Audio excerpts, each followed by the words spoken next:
This business is like the Wild West. Gold, silver, rare coins, lost treasures of history. You never know what's gonna walk through that door. Oh, whoa. This is a Civil War sword. I got robbed at gunpoint. Watch this. I'm Evan Kale, and this is Pawn Man. Happy Halloween, YouTube! We have a very spooky, special Halloween episode in store, but before we get into it, I want to thank the episode sponsor, once again, Bong Water Beverage Company. You guys visit Bong Water Beverage's website. There's a link in the video description and find out if they are in your state yet or if they're coming soon. This is a THC infused drink with a special blending process that hits you fast. It tastes great. It's available in sugar-free, gluten-free, and a variety of different milligrams. Currently available in Minnesota, Oklahoma, Missouri, Kansas, parts of Texas, and parts of Wisconsin. And if you're here in Minnesota, be sure you get it at Clown Glass. That is where I get it, in Uptown. Once again, the product is Bong Water Beverage. They're a great supporter of me here on YouTube, and they make fantastic products, so be sure you check them out. And if you guys do check them out, let them know, because I want them to know how much I'm trying and preaching the name of Bong Water. Remember, guys, don't hit the bong, drink the water. Bong Water Beverage. And with that, you guys, let's get into a very spooky Halloween special Pawn Man. We're gonna go to a house call. This lady's got a huge coin collection. I honestly kind of regret saying that I was gonna do this because I got shit to do today. We're going to Crystal. Off we go. I got this Audi Q5 that U-Car Connect has lended me. I think I talked about this on YouTube already. They gave me the most motherfucking unbelievable customer service. As you all know, and I've bitched about it enough times, my Audi got like mega hail damage. So they found somebody to fix it for me and they gave me this loaner for free. The person's gonna do it within my budget because like it was fucking impossible to get somebody to fix this car. And yeah, unfortunately this Audi Q5 is kind of a piece of shit. It's a gas guzzler. This is one of the first gen ones, but it's got some zip to it. All right, let's get going.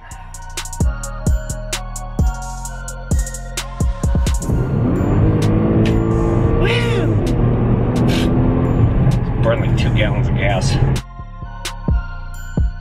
Looks like it's here. Also gotten several parking tickets in U-Car Connect's car, so oops. I might just not tell them. Now you have just glancing right here, you got a couple $1,000. Let me go through it and tell you where we're at. Probably take me about 45 minutes. Okay, you got 26 proof sets times 4, so that's 104. Plus you had 3, 4. So 120, we'll call it 125. Okay, this is a bicentennial set. So 12 on this one. U.S. Veterans Commemorative Silver Dollars. This one's 60. Here's a different one that was sitting over here too. I don't know what that is. Oh, it's a Susan set. These are some of the most undesirable American coins. I'll still buy them because they get confused with the quarters all the time. And they're very ugly coins. It's got this weird like octagon kind of design going on around the circle. Susan looks super unfriendly, like super unfriendly. Is considered one of the ugliest American coins ever made. 62.29. Okay. Ooh, that was a good deal. So let's go back to the shop and look at it. I'm thinking low end, I'm gonna make like 3-4 grand off the steel. But we shall see. It's 7:30. I'm still working. Actually, I'm gonna go live on TikTok now because I've been doing that every day to try and boost sales on the website. PawnmanStore.com. Everyone, please go check that out. We have an all-new website. But I sold all the junk silver. I got about 6,400 for all that junk silver. It was a little over $350 face. So that literally, like, the whole deal is paid for. It's already profitable. There's a number of key dates that I picked out. This is the stuff I'm doing on Whatnot. These are better coins. They're way above the silver value. Example, this 55 Franklin's probably about 35, 40 bucks. I bought it for 6. Anything else really good in here? These Morgans are between 40 and 60, a lot of them. So better stuff here, but then I pulled some of this stuff out. This stuff is really good. These might be proof, like I gotta send them in. These could be a couple $100 each. This 1879, oh, this is a better date. It's in great shape. It's probably like extra fine. This 1878, this might be proof like. This 1879 is a good one. This 1879S is a good one as well. So right here, low end right here is $500. Right here, low end is another probably 7. And then we got this stuff up here. I pulled an 18 82 Carson City, 1875 Carson City seeded dime. I got 2 32Ps, a 32D, and a 32S quarter. These Walking Liberties are all better dates. These are all 25 to 50 a piece. These piece dollars, this is a 21P. This one right here, low end, this is like 100 to 150, like low end. Probably more expensive than that. This one's like $100, this one's like $40. This is like 20. I pulled an 1879 Carson City. Here's another 150 to 200. So yeah, I mean right here, here's another probably like $2,000. And on top of that, I literally have all the boomer shit coins, like most of those books, all that stuff. I still have all that stuff. So I will probably make about $4,000 on this deal, which hell yeah. I want to say congratulations to my friend Jimmy, who is getting married next year, and I am his best man. Jimmy and I like met over Dragon Ball Z in 7th grade, and yeah, he gave me these stickers, so I'm gonna put these up on my wall, and oh, I just love these. So cool, congratulations, Jimmy. Let's put these up, and definitely gonna put it around here. Gay Kalkin. Y'all see Gay Kalkin? You know see Gay Kalkin? I know see Gay Kalkin. I don't know if I'm gonna put Chaozu up. I don't like Chaozu. Oh shit, there's doubles. Oh yeah. Dragon Balls all over. One. Oh, got the Dragon Balls. Oh, here we go. Fuck yeah, look at that fucking beautiful hot Trunks, my favorite character.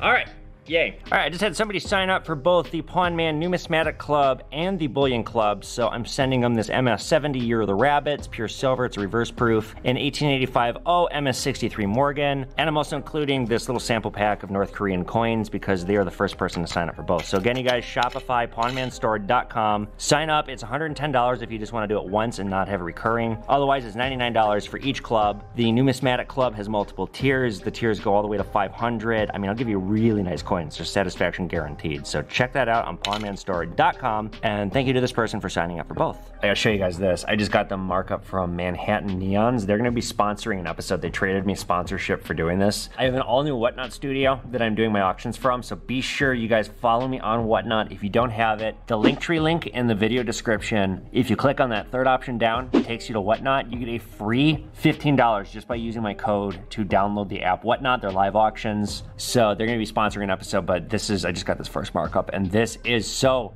goddamn cool. I'm so excited for this neon sign. Hell yeah. You got anything for me today? Oh, look at that. You brought a watch. You brought a Gucci watch. Hopefully you didn't buy a brand new. No, some elderly couple gave it to me. Oh, perfect. You took advantage of the elderly. That's how it's done. They just gave it to me. Yeah, just fell off the back of a truck. Or I should say a hearse. I also have this. I'm convinced it's fake. But oh, this is definitely fake. So how can I tell this is a fake? The crown's off. You see the crown is not centered between the 11 and the 1. You can see the glue isn't really... Yeah, it's cheap too. You can see it's like poking beneath the base metal here. Thanks for showing me. As for this one, let me ask my watch guy, and I bet he's gonna say a price that's gonna make you scoff. Yeah, let's see, here it is. Brand new, but you guys, that's not how you use eBay to determine the price on something. You go filter, we go down to sold. Now I can see what somebody actually paid. 108, 99, 55. Here's what somebody paid for one of these used. I bet $100 on it. Can you do 150? No, I won't do 150. I don't think I can get 150. I'm gonna be firm at 100. Well, I mean, I'm still winning more than what I paid for it because I just got it for free. Yeah, you got it for free. It's a free $100. I mean, I don't see why not then. Okay. I'm gonna grab $100. It works, right? It should. I opened up the movement and it's... Okay. If it works, can I get some extra? No! No, I'll say it's final. Get out of here. Shit, yeah, you car connect. Look at that. That baby's fixed. Finally. Yeah, I'm glad it's fixed because it was really, really annoying me. They did such a good job too. So that's finally done. We are gonna go sell. I'm gonna go dump all this gold that I bought yesterday from that lady. Now, again, here's why I fucking hate buying these. These are worth probably $2,500 to $3,000 a piece. Not all of them, but some of them. I had them on my Instagram last night for $2,200. That's below what they're worth. Crickets, nothing. Nobody likes these. The Indian is the only thing that people like in the 1908s, kind of a common date. So, you know, I gave it a day and I thought, fuck it, I'm gonna just dump it. So let's go across town and get rid of this stuff and see how we do. And I'm gonna make a podcast recommendation to you guys. I have been listening to this. It is fucking shocking. I strongly recommend all of you check this out. It's called World of Secrets. The first episode is all about the Abercrombie & Fitch CEO. The quote-unquote Abercrombie guys. I never liked Abercrombie, and it honestly gave me a little bit of body dysmorphia because I kind of had body dysmorphia when I was younger. And when I was in high school, I was 135, 140 pounds, 6'1", and I could not fit into, or I could barely fit into a medium. I could not fit into a small. I like to wear size small because I was like fucking like anorexic and like I had like an eating disorder. Going to Abercrombie like made me feel so fucking bad about myself that like I could barely fit into a medium. And then I learned all this shit about what was going on behind closed doors there, and like this like sex ring that was going on being run by the Abercrombie & Fitch CEO. Now it wasn't per se human trafficking, but it was like right up into it, and like people were raped, people were sexually abused. They're just chewed up and spit out. It's a fucked up gay sex ring. So check that out, and don't fucking wear Abercrombie & Fitch.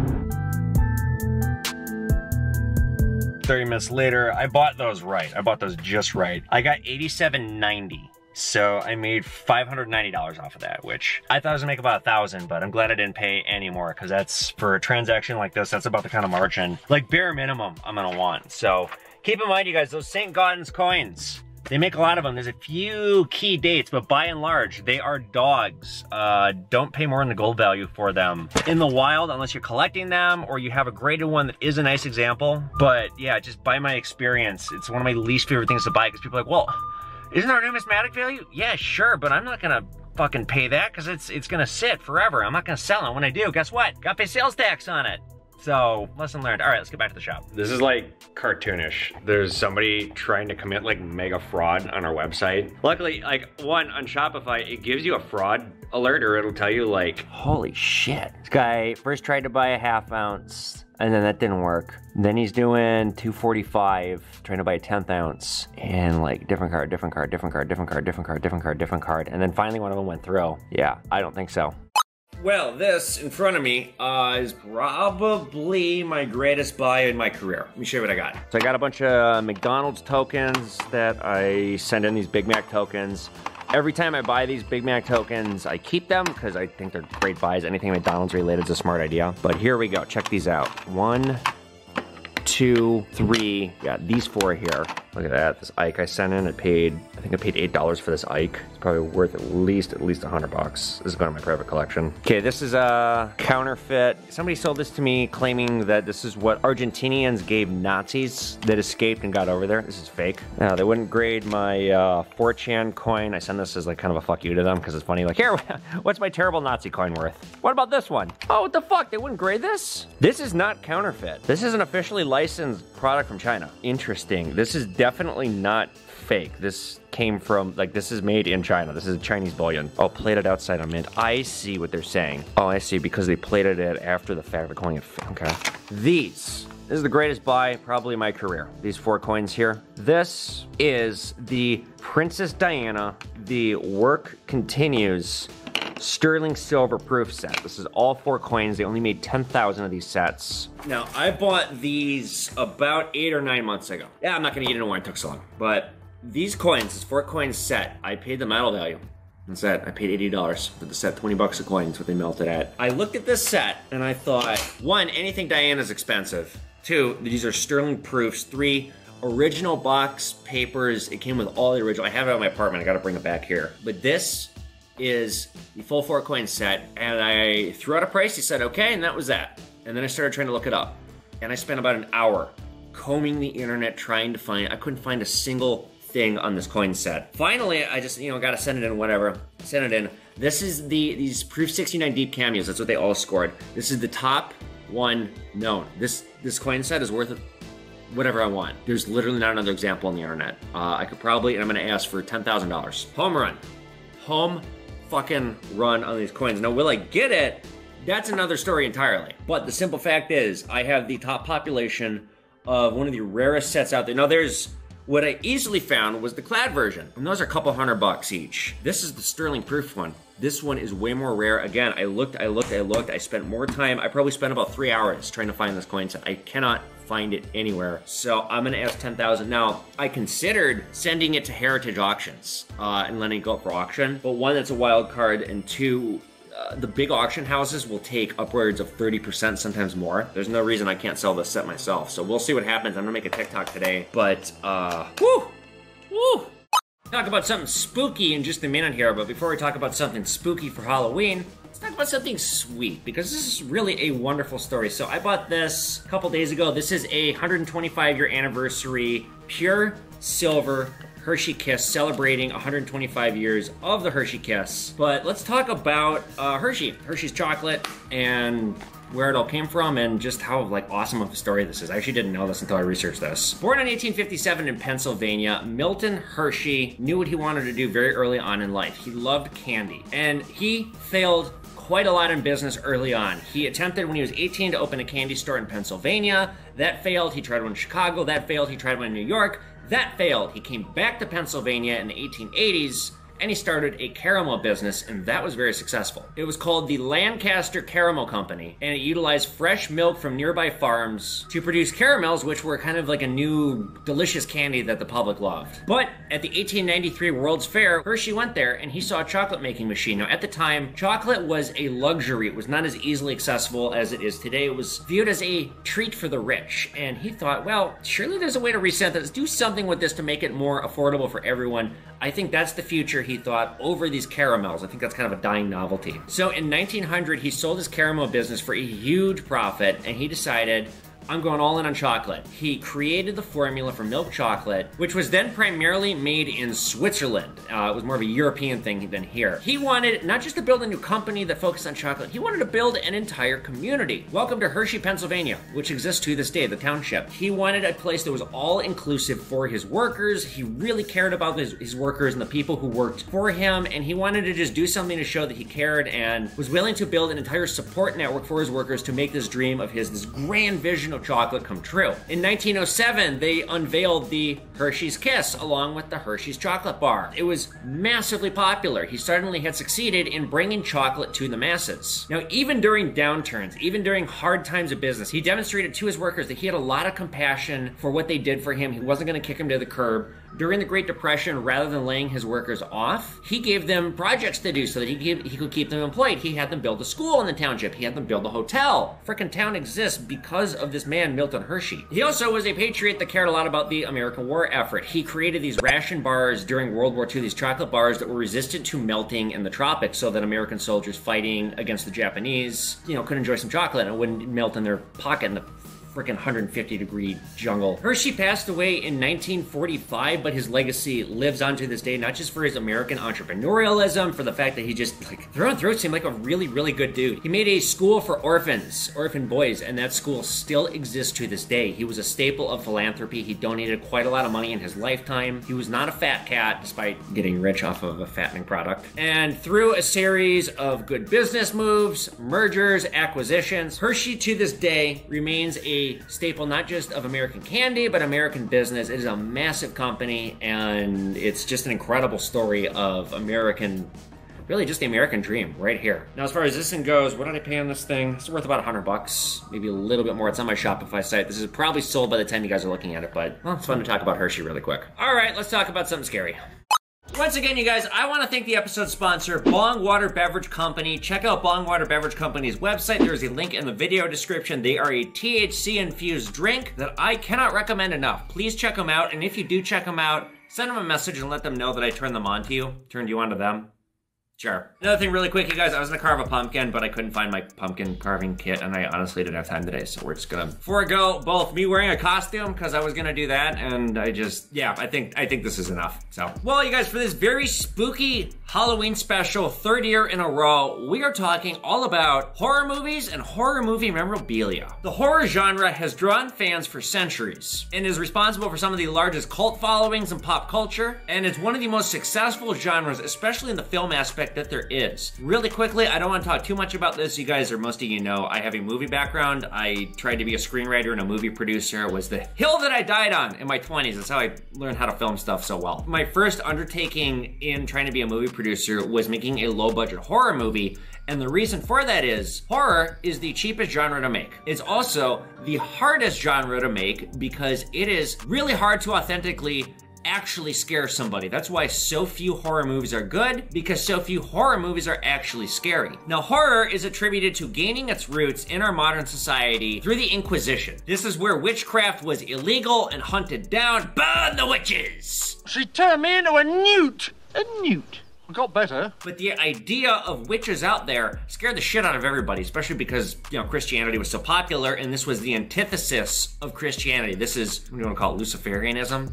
Sure. One of the oldest horror stories considered written was in 1486, titled Malus Maleficarum. The first horror movie is considered to be The House of the Devil from 1896. Since then, horror is something that people either love or they loathe. It is definitely one of the more peculiar, particular genres, but the crowd that it draws are diehard fans. I myself, like I mentioned, I am a huge fan of horror movies. And by and large, horror movies tend to be box office successes, even if they're bad. And again, that mainly has to do with the fact that you can make them very low budget. Blair Witch Project, one of the greatest, most successful films. We'll talk about successful films in a few minutes here. One of the most successful films ever made because they made it on like $20,000 and it grossed millions and millions and millions and millions. Because a bunch of people running around with a video camera in the woods, it created the found footage genre, probably one of, if not the cheapest aspect of horror to make. That movie scared the shit out of me when I saw it in 4th grade. I can't believe my dad let me see that in 4th grade. One of the most interesting things though about horror movies,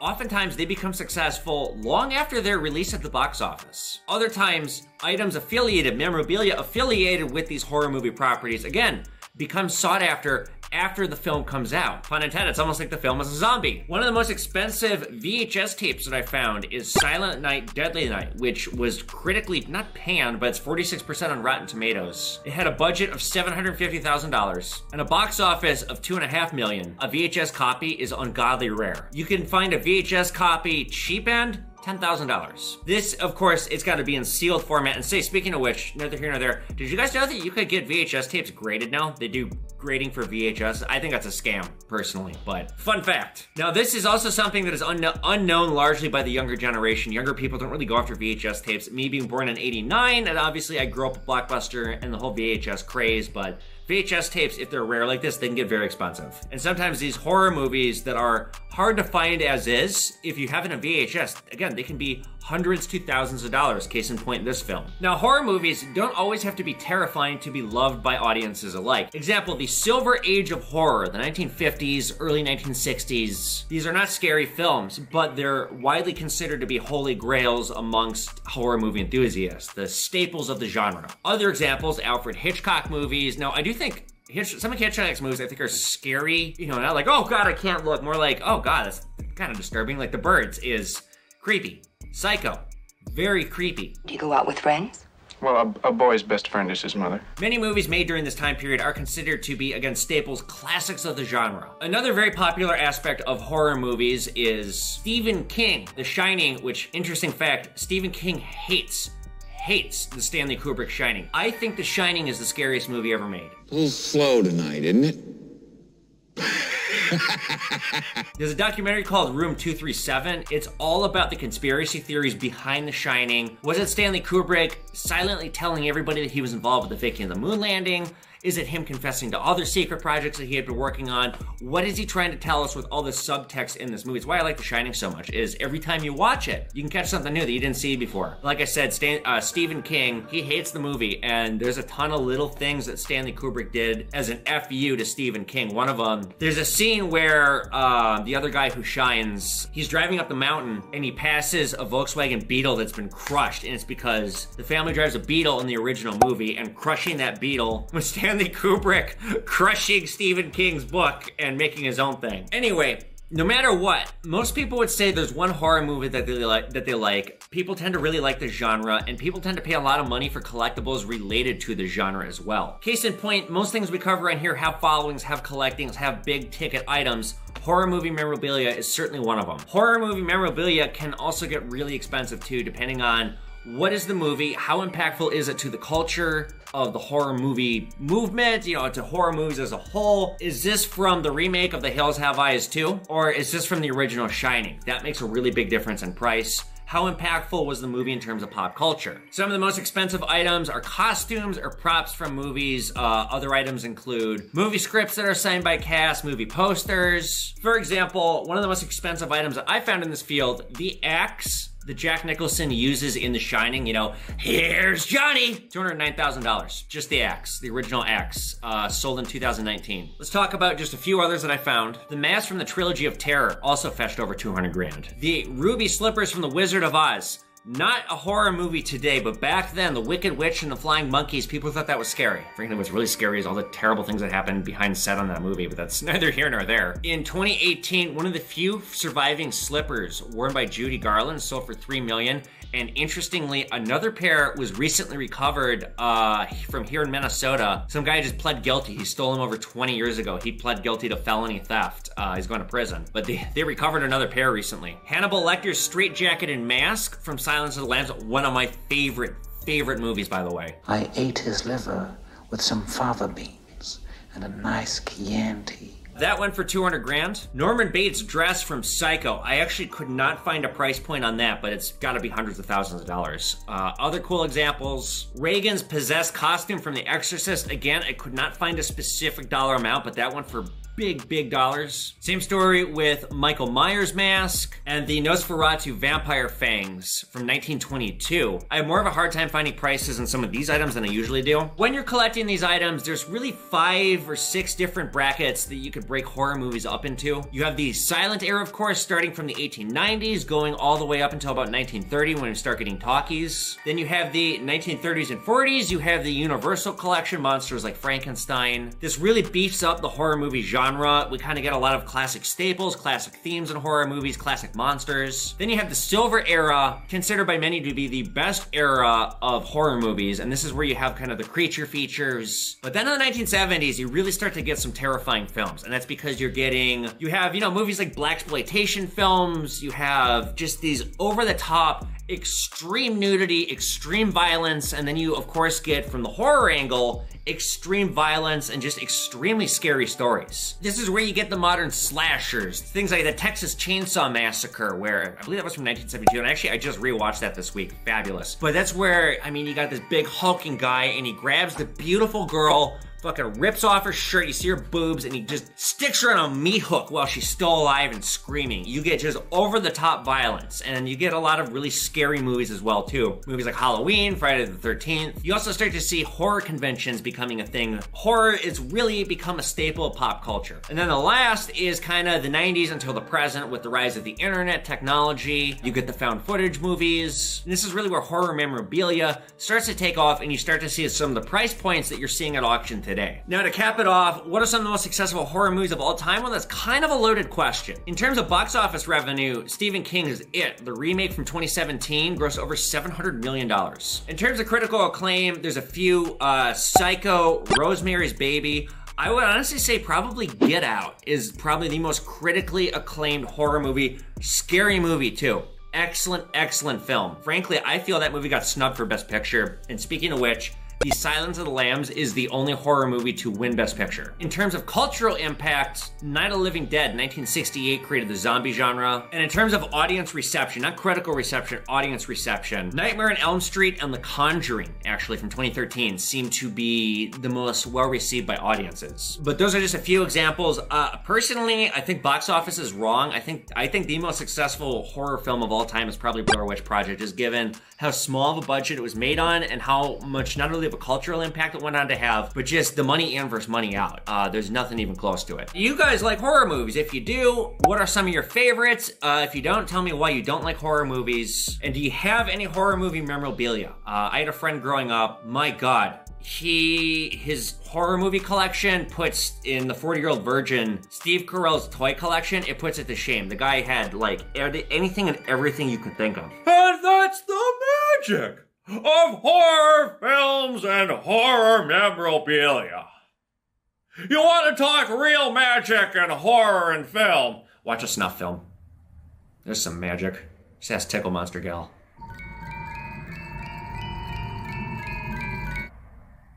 Well, guys, that'll do it for this very spooky Halloween special. Once again, for the 3rd year running of Pawn Man, I want to thank the episode sponsor, again, Bongwater Beverage Company. Visit their website. There's a link in the video description. Find out if they're in a state near you. In Minnesota here, you must be 21 or older to try. But if you're 21 or older, for the love of God, try it. It is awesome. And if you guys like what I do, Number one, become a Patreon. It's an easy way to help me, or check out my Shopify store. Visit pawnmanstore.com. Join the Pawn Man Bullion or Numismatic Club. We've had a ton of people sign up lately. Follow me on social media at Evan Kale, at Pawnman. Join my Whatnot auctions. It's a ton of fun. If you don't have Whatnot, download using my code. There is a link in the video description below. That Linktree link will take you to it. You get a free $15 to spend. You just gotta buy something if you download Whatnot using my code. So check that out. Get my books, because like Jesus Christ, God, I wish Taylor Swift would date me, then people would actually read my books. And I'll see you guys back here for another great episode of Pawn Man, and I'll see you next year for another Halloween special. Later, guys.